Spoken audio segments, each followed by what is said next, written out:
What's the meaning of bottle?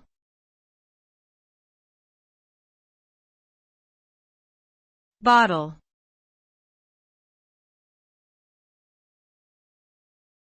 Bottle.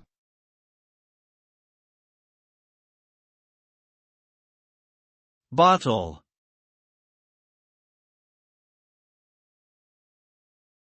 Bottle.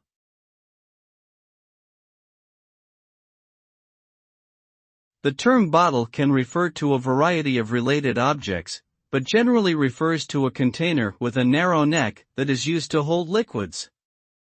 Bottles are often made of glass or plastic and come in many sizes and shapes depending on their intended use.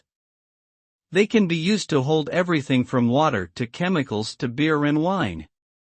Bottles have been essential for storing liquids throughout history, and modern manufacturing techniques have made them more durable and cost-effective than ever before.